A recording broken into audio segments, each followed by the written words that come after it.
Local voices, local conversations. You're listening to NAPAbroadcasting.com. Thanks for joining us here on NAPAbroadcasting.com. I've talked to you before about how hard the job of 3rd District Supervisor is. Half the constituency appreciates and is economically dependent on the wine industry. The other half seems to want to jump into their DeLorean, go back 50 years, or at the very least, blame the industry for every problem, every pothole, every traffic jam, every tree that dies, and every politician that's elected. Jim Conaway's recent polemic captured this particular distorted meme. And as is usual, some of this is playing out in the current election for 3rd District Supervisor, where 4-term incumbent Diane Dillon is running against former Farm Bureau President Cio Perez.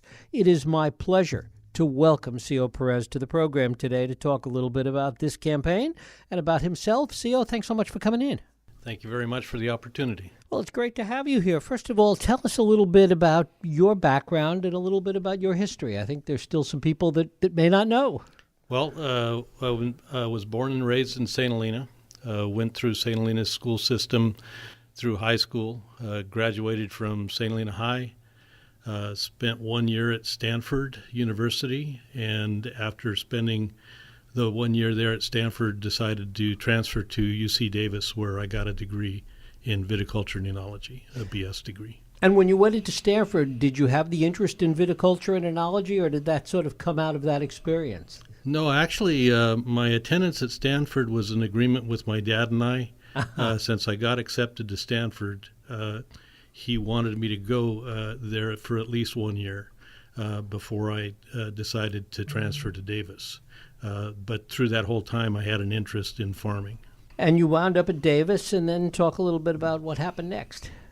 Pretty simple. After graduating from Davis, coming back to the Valley, working for several different companies through the time period until in 1981, I found a local family that had property out in the Con Valley area that were developing vineyard. And so I chose to take that position and have been there since. And tell us a little bit about your involvement in things here in the Valley. I know you were very involved for many years in the Farm Bureau, and a little bit about that history. Yeah, it was actually participated at the board level for the Napa County Farm Bureau for probably 30 years, and stepped off the board when I decided to run for the office of 3rd District Supervisor. Mm-hmm. But again, was very good as far as experience, both locally and at the state level. Talk a little bit about that experience at the Farm Bureau, because there were a lot of ups and downs. They were very tumultuous times during part of the period that you were on the board there. Yeah. About issues that are not dissimilar from issues today. No, they're similar issues. They're probably the first one I recall is Measure J, when that was first presented to the voters of the county, and then after that was another development that was located here east of Napa, along Soskel Ridge, and that one went to a Measure J vote and was defeated to prevent the residential and commercial development that was proposed there. Worked hard on Measure P, which was the extension of Measure J for the county until the year 2058. But through that period, again, there was also some issues dealing with the ag watershed and other land use issues. Mm-hmm. And talk a little bit about what you learned during those periods and those issues, and really how it shaped your views and how your views about them evolved over that period of time. Well, through that time, it was probably the best education I got had to do with when people work together, whether they're for or against a particular issue. When they work together with the leadership of the county government, things tend to come out better overall. But again, when there are times when the leaders don't seem to be considering it much of an issue, then it's left to the people to create a measure and step forward and with enough signatures put it before the voters. What are other periods of time when you think that the county hasn't been as aggressive or as proactive as it should have been with issues? Yes, actually, when they first began allowing and permitting the events that were supposed to be marketing events but seem to have evolved to much more than the idea of marketing, and into the commercial area, which those commercial aspects with the consideration of the ag preserve, they should have been directed towards the cities and not necessarily allowed in the rural areas of the county. What about the fact, though, that marketing has become a bigger and bigger part of what the wineries have had to do because direct-to-consumer sales is now the major part of the business? Well, the major part of the business and the purpose of the events was supposed to be educating the consumers. And that education, at least when first considered, had to do with small food pairings and other opportunities in regards to presenting your product to consumers, including and not just limited to individuals that were in the distribution industry or the restaurant and other areas where you would sell your wine, but went into individuals visiting your winery. So at this point, again, I don't think that the real issue has to do with people coming in and tasting wines. I think it has to do with the events that are much more than that, much bigger than that. But ultimately, it has to do with selling wine, which is the end goal, and there are just not enough distributors around anymore, hardly any, to really pick up the slack. I mean, it's very different than it used to be in that regard. No, that's true. But again, in considering the type of considerations that you need to take to protect the ag lands, the idea of it becoming a restaurant, as an example, is much more than ever was intended. The other part of the events and the education was only to charge your cost to recoup the actual monies that you were spending for the event, and not to be utilized as an additional revenue source for the winery. How has that, in your view, had a negative impact on ag in general? Well, I think the majority of the impact had to do with neighborhoods, maybe not necessarily directly with agriculture itself. And we've been fortunate in the county that we've had wide support, and measures like J and P show that the community still values the idea of ag being the best use to have in the rural areas of our county. With the advent of the events that have been going on, many more people much later in the evening, it's developed into a nuisance to some degree when they're not done properly. Expand on that a little bit in terms of what the nuisance is as you see it. Well, there's a certain level of the quality of life that people have gotten to expect, partly because when they probably purchased their property, there may not have been a winery next door. It's similar to when something like an airport were to come in your community and build right next to your property. It wasn't there before. You had peace and quiet, and next thing you know, you've got airplanes landing. Well, I guess the difference is that if you move into a place and you know that the highest and best use of the land is an airport, you kind of have to be prepared for that. I mean, in the Napa Valley, we know what the highest and best use is, so I don't think people are shocked when a winery moves in next door. Well, again, it's not the winery itself. It's not even the production. It's those events that are happening there at wineries now, I think, are the focus of the problem. People expect, say, a tractor to be running in the morning or even in the evening at night when you're doing some spraying. That's all part of actual farming. The events that have been occurring in the valley more frequently don't tend to fit that description. If you were elected as a supervisor, how would you approach this with your colleagues and in terms of policy? Well, again, in terms of policy, I think we need to take a look at what was intended, not just for the ag preserve, but also the winery definition ordinance that happened in 1990. I think there have been some more recent things occurring which were never intended in either one of those. So would you be in favor of reopening the WDO? Well, I would be in favor of discussing the WDO for the purposes of defining of what really had been intended. To open it up, I don't know that would be necessary. It would be just everybody to understand what the intent and what the descriptions were in regards to the existing WDO. Because to open it up, of course, opens it up for anything to change.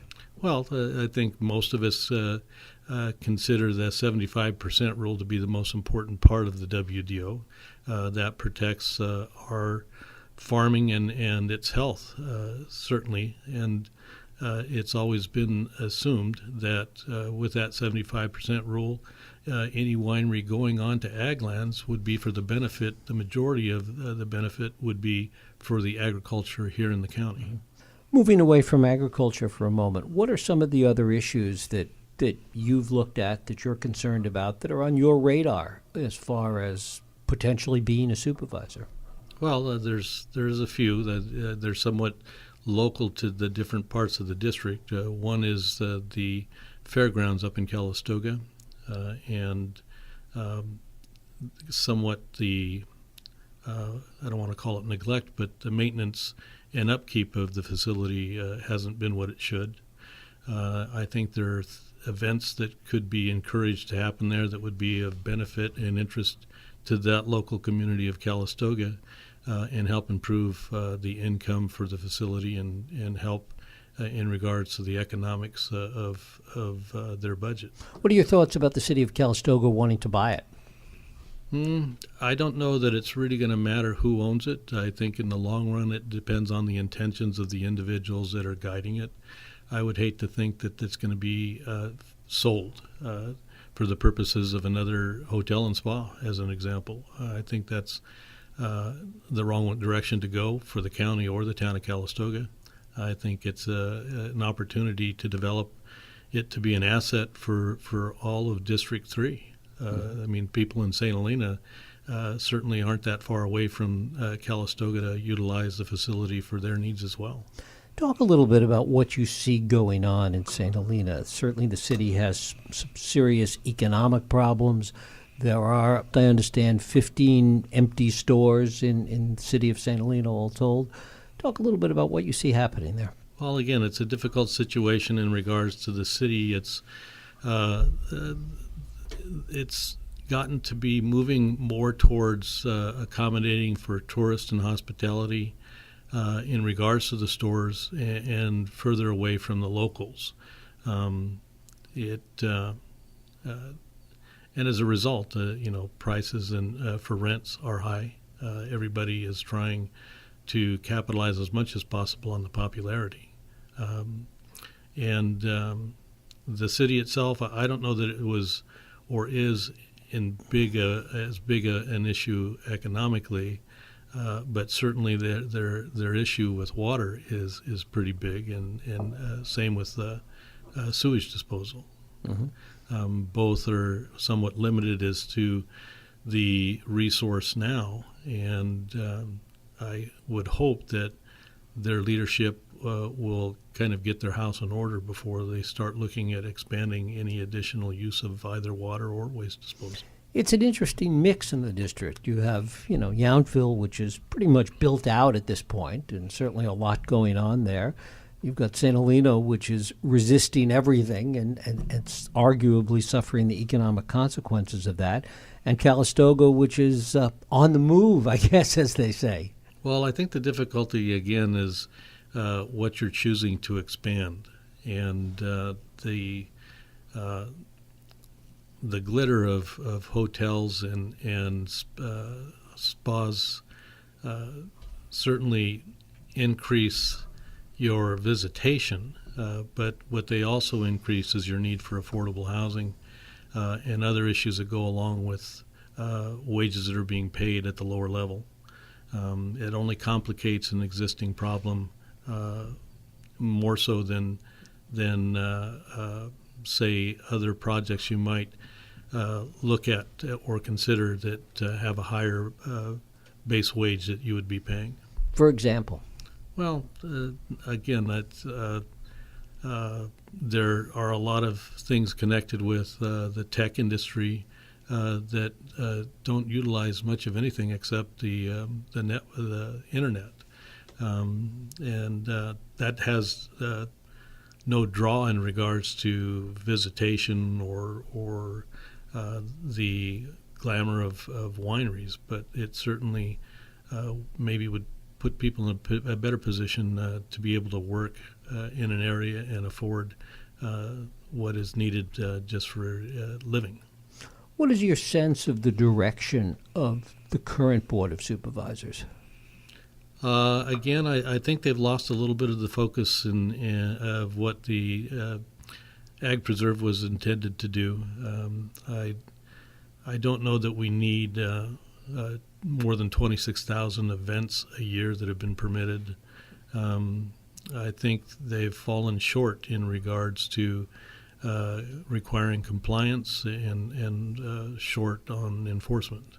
And that has to do with more than just wineries. That has to do with even the area where I'm involved, which is farming. What do you see as the central differences between yourself and Supervisor Dillon? Well, I feel strongly that individuals that have existing permits ought to be required to comply with those permits and not get compliance through modifications or expansions. If an individual doesn't have the ability to control the size that he or she has been given in the permit, how can the county expect them to comply and with bigger operations? So you don't want to see any more modifications given, or? No, I'm not saying that I'm not in favor of modifications. I'm in favor of requiring compliance with an existing permit before any expansion or modification of an existing permit is considered. And talk a little bit about certainly what has been, I suppose, the most heated issue in this election. Not your race, although that's certainly contested, but the whole Measure C issue and your views on that. Yeah, well, I think Measure C is a result of what was ignored by the county as far as concerns of a lot of local people, that having to do with the watershed and open space. And it resulted in an initiative. The initiative itself, I think, personally is needed since the county didn't react to some of the requests or some of the pleas on behalf of the communities and individuals in the communities, and as a result, the initiative process, which I believe in, is being utilized to cover their concerns. And do you think that it's a well-crafted initiative that will serve the county well? Not being an attorney, but having read it several times, I think it will serve the county well, and I think it is written well enough so that by far the majority of the measure will stay in place if it's legally challenged. And do you think that it is consistent with agriculture being the highest and best use of land in the county? I do. I think your approach to farming has to be in regards to the property that you're dealing with, its location, its terrain, a lot of other things that go into it. And you've got to consider that there are certain limitations. And part of the limitations that you've got to consider is the effect of the whole in regards to what you're doing. To expect to be able to go into an area out in the ag watershed and remove all of the trees is not only short-sighted for yourself as a farmer, but it's extremely short-sighted for the health of the community in general and the surrounding area.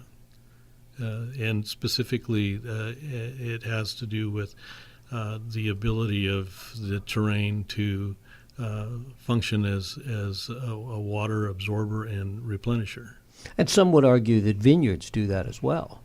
They do it to a lesser degree than oak woodlands or forests. But I'm not going to argue that it does not.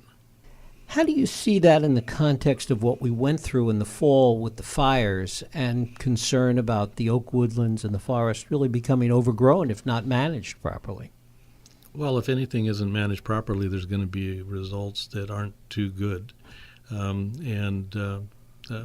you're dealing with wood and forests, there is the issue of fuel loads and things that happen when things aren't managed properly. But that would exist whether there's vineyard there or whether there's forest. To a lesser degree, maybe with vineyard, but the vineyards don't necessarily. They might prevent the fire from burning where the vineyard is, but it certainly wouldn't be stopping the surrounding areas and forests from having the same issue. I want to come back to something you said earlier, that the Board of Supervisors had not been responsive enough to some of the voices in the community, and that's what gave rise to the initiative process. Certainly the community has had ample opportunity to really express its voice in the election of supervisors, and those that are there now reflect those that have been elected by the community. How is that consistent with the argument that the board hasn't been responsive? Well, I think it's become a little bit more prevalent recently, as it was, say, 4 to 8 years ago. The other thing I was somewhat amazed at is with this last election cycle, there was only one contested race. So I think there's a lack of individuals willing to step forward and challenge individuals that have been there. It's difficult to unseat somebody who's served even one term, let alone 4. And how have you enjoyed the political process so far? Well, I have to say I've met a lot of nice people that I didn't know before. Can't really say that I know them now, but at least I've shaken a hand or two of people that I didn't know. I think it was a good opportunity in regards to hearing individuals and their concerns that might have been different than my original reason for entering the race, but is no less important than land use, which I consider to be my main interest. It involves a lot of time. It involves a lot of speaking, which at times I'm better at than others. Again, it gives me another level of knowledge in regards to our county as a whole. What have you heard from people? What have you learned out there that surprised you? I mean, you obviously went into this with a certain set of beliefs. We've been talking about some of them, and you think that they're reflective of a lot of views that are out there. What have you heard that surprises you? Trying to think in regards to what I've found out about that was surprising. I don't know that anything was surprising. I know that there's a problem with affordable housing at all levels of income, not just the poor. I again knew that there's the housing stock itself is getting less and less with each year that goes by that would be considered at levels of affordability, because the whole county is sought after in regards to another place to live. These aren't individuals that are working here, but individuals that either might be looking for a home for retirement or a vacation home, some things of that sort. But it puts additional pressures on those individuals that do work here and their ability to afford to purchase or even rent. And is that a problem for the cities, or do you think that the county has a role in that? Well, I think the county has a role just as much as the cities do. If as a county we're hoping to place the majority of our residential needs in urban areas, then the county has to be willing to step forward and help with that idea. And I think, the passage of Measure J and the passage of Measure P still enforce the idea that that's what the communities want, is they want the housing in the urban areas and effectively farming in rural areas. But in order for the county to be successful at that, they can't be competing with the cities for, say, seats in restaurants or even rooms in hotels. They've got to be willing to let those commercial aspects occur in the cities, where the cities can, again, develop the revenues that are required to take care of the expanded needs of housing. And what specific, to that point, what specifically would you like to see the county do in that direction? Well, there's several things I think that the county may do. Whether they do or not depends on 3 votes. But I would like to see them continue to develop and work on the workforce housing program that they've started to develop. Take a look at methods that would increase the revenues or not, would generate additional monies that could go into programs such as that would help out either with low interest loans for those individuals that are trying to buy a home, or in some manner develop additional payments for building affordable apartment complexes, that sort of thing. And take a look at things like our TOT tax and the percentage that might be changed in direction. Take a portion of the TOT tax and funnel it directly into the housing needs that we have for our working people. Do you any thoughts or any ideas with respect to what the county is doing with regard to the hard work that they've been putting forward trying to fund the jail and Health and Human Services and some of the other areas the county's involved in? Well, I think they've done a pretty good job overall in regards to what they get for the money that goes into those programs. It's, again, a difficult situation when programs that were really paid for by the state are dumped on the county on the local level without following any program or any method of paying for it. There's a lot of social services that were covered by the state that are no longer covered by the state, but still required by the local communities to take care of that. So again, the need for monies to cover those programs aren't going away. In fact, they're only increasing each time the state chooses to diminish the monies that they would otherwise have provided. So again, I think the county on those levels has done really well and has gotten a lot for the money that they put into the programs. And if for any reason this campaign doesn't work out, if you don't get elected, are you going to continue to run for office? Are we going to see you again? Well, I'm not even going to wait until I run for office again. I'll continue to stay involved at some level of community participation, whether that be, again, through the local, the Napa County Farm Bureau, or maybe even other organizations that, again, are trying to help the communities in different levels, whether it be for social services, housing, or other things that are important to our communities. Real quickly, you mentioned the Farm Bureau, which is opposing Measure C in this election. Yes. Your thoughts about that? Well, again, one of the reasons I stepped off the board was to express my own views and concerns and not necessarily be tied to that was decided by Farm Bureau. Though during the time that they were considering the measure and the initiative, I was trying to encourage the organizations, not just Farm Bureau, but the others that Farm Bureau is in touch with, to have an open dialogue with those individuals that were involved with the initiative. As actually that wasn't successful, but I personally believe in Measure C and its need to happen and to pass. Even though the Farm Bureau, the grape growers, the wine growers, the vintners, I mean, basically every industry group is opposed to it. Yeah, but each of those groups, there are members within the groups that are in favor of it. Some, and I think that again, there's concern on